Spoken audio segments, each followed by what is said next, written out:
ketika keluar darah kok mencapai 24 jam dan memenuhi syarat haid, maka ini dihukumi haid gitu. Siap. Tapi kalau madhab lain istihadoh. Lah, untuk jenengan gimana? Ya tergantung istafti kolbak. Ini lihat-lihat lah.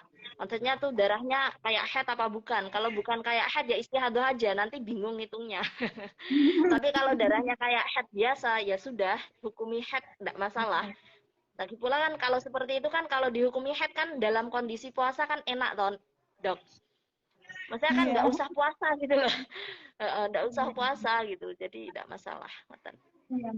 Memang pernah saya tanyakan juga ke saudara yang memperdalami pas Maryam itu hipnobirthing gitu-gitu Ning. Jadi di situ juga darah kok bisa sih hamil tapi masih keluar darah, tapi itu bukan tanda-tanda abortus atau keguguran karena memang bisa perdarahan di luar rahim.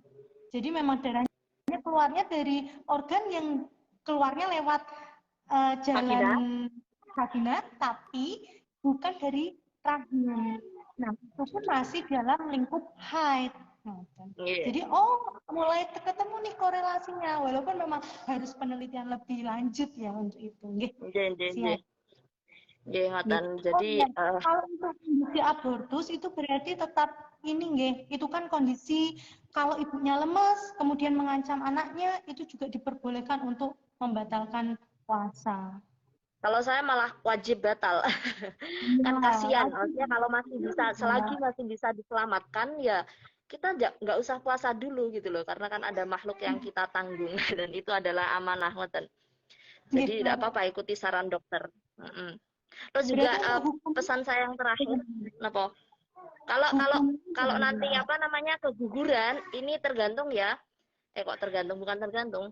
Kalau misal sudah keluar apa gumpalan darah atau daging, maka ini nanti hukumnya nifas berapapun usia kehamilannya. Asalkan dokter mengatakan bahwa itu memang bakal janin. Jadi udah apa namanya USG lah bahasanya gitu. Ini bakal janin, ini janin. Jadi walaupun nggak bentuk bayi kok keluar, nanti darah setelah itu hukumnya nifas. Kalau sebelumnya nanti dilihat-lihat ini kontraksi atau bukan, karena nanti hukumnya juga beda. Kalau darah yang keluar ketika kontraksi istihadoh, kalau dia nggak diiringi dengan darah sebelumnya, darah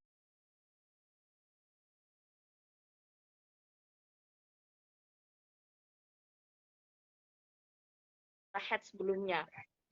Jadi misal sebelum kontraksi dia kok keluar darah haid 2 hari berakal janin, ini hukumnya nifas seperti itu. siap. Jadi gitu ya. Nanti bisa dibaca di postingan daily kayaknya nanti bakal ada.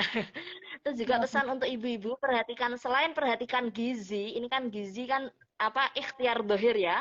Perhatikan juga faktor kehalalan makanan. Jadi halal dan haramnya makanan ini sangat mempengaruhi apa kehidupan kita. Biasanya berat ibadah itu karena harta yang kita makan kehalalannya diragukan atau bisa jadi hartanya haram, biasanya gitu. Jadi mohon selain gizinya, gizi ini juga wajib dipenuhi ya. Kita juga harus apa namanya memperhatikan kehalalan dan ini yang utama. Karena anak yang dikasih makan, nggak anak wis kita sendiri. Kalau makan dengan makanan yang halal, insya Allah mau dibuat ibadah seperti apapun itu nggak masalah. Artinya nggak ada rasa berat lah. Tapi beda kalau makanan itu sudah dari makanan yang haram, maka ini nanti badan kita ketika diajak untuk beribadah ini akan sangat sulit dan berat. Itu mungkin pesan saya. Jadi selain gizi kita harus perhatikan juga halal tidaknya makanan yang kita makan. Gitu. Nggih, ngoten nggih. Ya, terima kasih dokter atas waktunya. Semoga lain kali kita bikin lagi perbincangan seperti ini sehingga bisa mengkorelasikan antara ilmu fikih dan ilmu medis. Dan nggak semuanya yang berbeda itu harus kita selisihkan, harus kita pertikaikan. Karena perbedaan itu aslinya indah. Perbedaan itu adalah sebuah rahmat.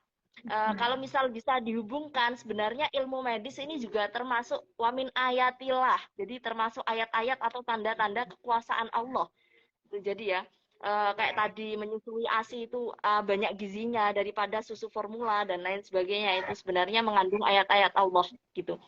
Dan terima kasih atas apa namanya waktunya untuk para penyimak dari berbagai kalangan, dan doa saya untuk para ibu-ibu kita termasuk Bumil ya atau Bu Suwi, semoga yang puasa bisa tetap lancar puasanya, semoga yang hamil dan puasa juga lancar puasanya.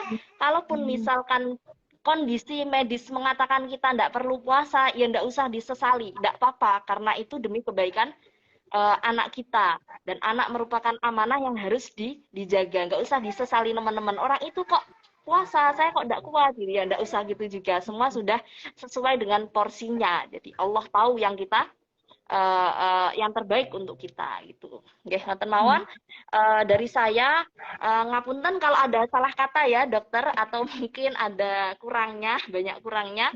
Ngapunten sangat, dan terima kasih atas ilmunya, kita jadi tahu apa yang dulunya kita tidak tahu, dan kita juga jadi lebih memperhatikan bahwa nggak cuma apa namanya soleh dalam agama, tapi juga soleh dalam hal ilmu-ilmu kedokteran, atau bukan jiwa, tubuh kita juga harus diperhatikan atau punya hak.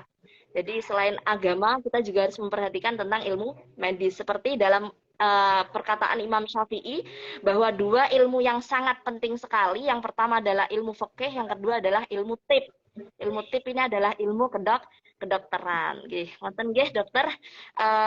Terima kasih juga para penyimak, semoga berkah manfaat fid dini wa dunya wal akhirah. Dan mari kita tutup majelis ini dengan bacaan doa akhir majelis. Semoga apa yang kita dapat bisa memberikan manfaat untuk hidup kita. Bismillahirrahmanirrahim. Subhanakallahumma wa bihamdika asyhadu an la ilaha illa anta astaghfiruka wa atubu ilaik. Kurang lebihnya mohon maaf. Wassalamualaikum warahmatullahi wabarakatuh.